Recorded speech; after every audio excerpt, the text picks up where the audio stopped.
Welcome back to the warm up, everybody, with Jot and Ben. Before we dive in, please make sure you like, comment, subscribe, turn on that bell so you never miss another episode where we talk about all things NBA. Continuing our season outlook, we are talking about the Los Angeles Lakers today, a team I personally root for, and Ben doesn't, but that's okay. And yeah, so they had a hectic summer. Probably the biggest acquisition is re-signing Luka Dončić, who was traded to the Lakers last season at the trade deadline. And yeah, Yeah, Los Angeles is their position to be one of the best franchises in basketball for years to come, and everybody knows that. Obviously, you make the trade in February to get Luka, and not only is he there, but he's going to be in the best shape of his career. So that's going to be an interesting thing to see. You've also got LeBron. We can go ahead and take a look at the rest of their roster just to see all of the pieces they have. Obviously, you have LeBron coming back on that $50 million player option, opting in and taking the money. They were able to add a center in Deandre Ayton, who they got off the buyout market. I know you're really excited about that one, Ja. hmm And obviously, you add Jake LaRavia as well. And you're able to bring in Marcus Smart pretty much out of the blue. Luka was able to recruit him to LA. And then you're still retaining your key guys in Austin Reeves, Rui, Vando, Gabe Vincent. When I look at this team, I think to myself, they're going to go as far as Luka takes them. This is not LeBron's team anymore. yeah, That was made clear on February. That was made clear in February that this is no longer LeBron's team. yeah, Luka's going to lead this franchise, and the biggest thing for them is like this is me personally. I'm a Mavericks fan, so I followed Luka this entire time. The biggest thing for me personally has been this roster is not ready to win a championship. They're ready to compete. The hmm reason that they're not ready to win a championship, they have not acquired the players as of yet to put around Luka. Some of these guys that they have, I just personally don't see fitting alongside Luka, but they yeah. can compete because as long as Luka's on that team, they're going to go as far as he takes them. But a lot of very interesting role players that I'm excited to see work out. But we'll see what happens. What are your thoughts, Ja? Yeah, no, it's going to be a pretty interesting year from a lot of fronts. Austin Reeves is going into the final year of his deal, so it's the contract year. Rui's extension eligible to October 20th. I mean, you say the roster's not ready. If they extend right now, he can't be traded. It's probably one of our biggest trade assets. Yeah, but I agree with you. I don't think this is a team that could win right now. I see a lot of people say they're Andrew Wiggins away. I don't know if I would completely go there yet.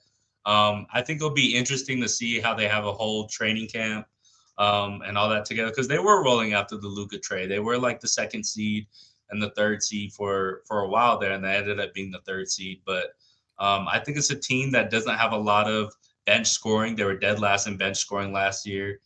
They need to find some offense off the bench. And then, like you said, Luka, this season's going to come down to Luka. If Luka, I think, is the only player in the NBA, maybe besides Giannis, that could become the best player in the world behind Jokic and overtake that throne. But like you said, this is a motivated Luka. We have never seen him in this shape in his life.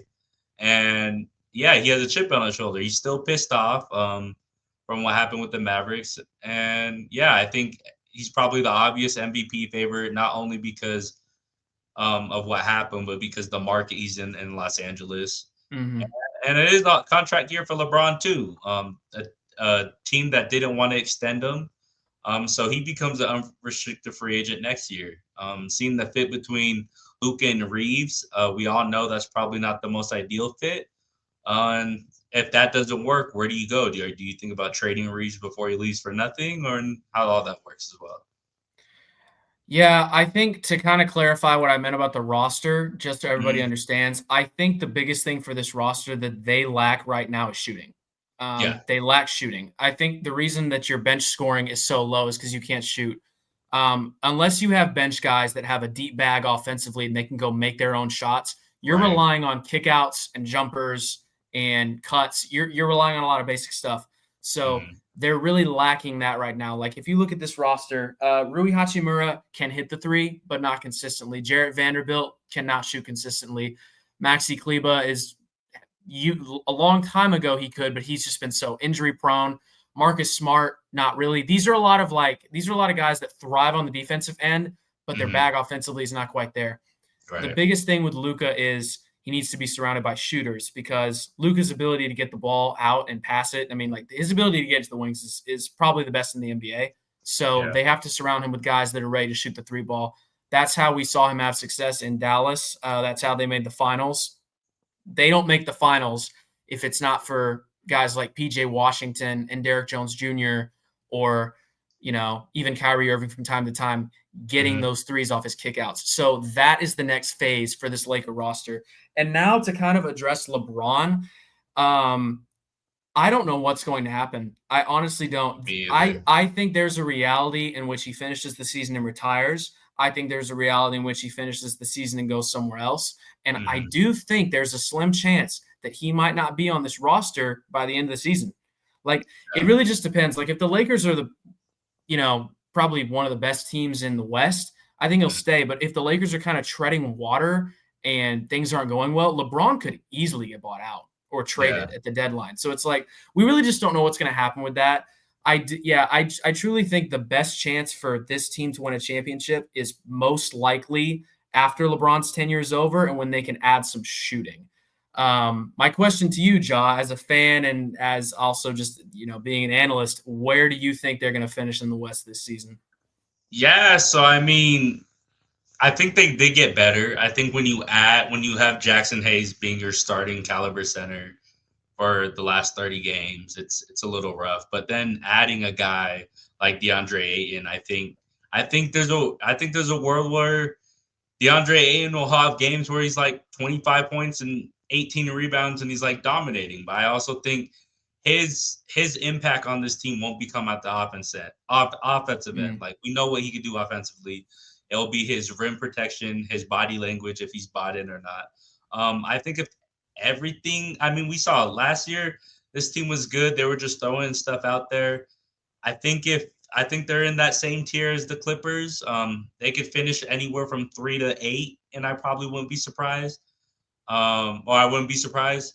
I think a lot of it is how good is Luka on the defensive end. Is Luka not? I don't need Luka to be like this all-star defender, but can he just be comparable? Because that's what he was when they went to the finals until the finals. Like, he wasn't awful on defense, but he got exposed in that Boston series, which was fine. But I think he, like I said, he's angry. He has a lot to prove. LeBron wants to win. Luka wants to win. And you got a lot of guys trying to prove stuff. DeAndre Ayton, Austin Reeves. You have LeBron even at this rate. You have just a lot of things that these people are trying to have prove it years. And hopefully that doesn't get in the way of the team's success. What do you think? This team, in my personal opinion, I think they're going to finish high. Simply because Luka is going to be Luka. If he, number one, stays healthy and number two, stays in shape, he is going to be the best player in basketball. I will sit here and not deny. I'm going to stand business on that. Over Jokic. Absolutely. 100%.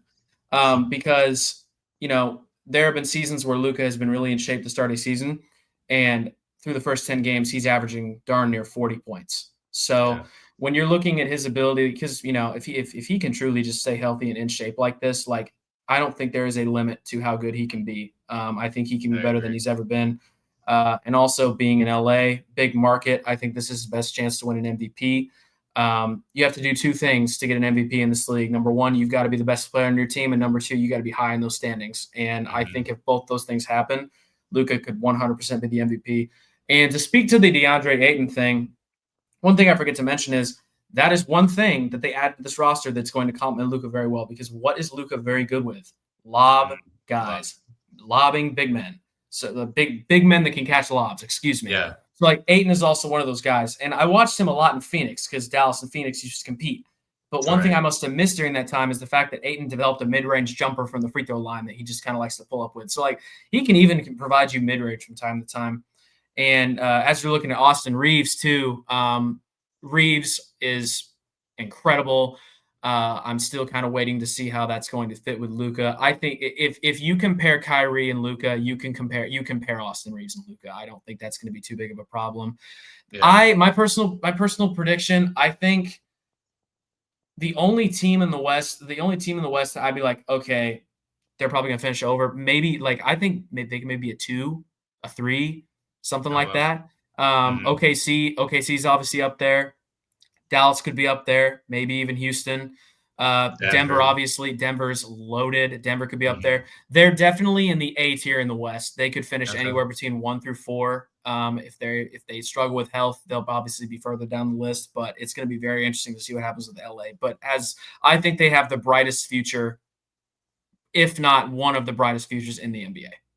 Yeah. No, I totally agree with that. And when you add somebody like Luka Dončić, and I mean, he's not nobody. He's a generational talent, and I'm excited to see what he can do this year, man. I mean, he has the narrative. Like everybody, it's kind of gonna be like that Russell Westbrook MVP year when KD left. Like even though they Yeah, were the sixth seed and he averaged a triple absolutely. I double, like that. you know what I mean?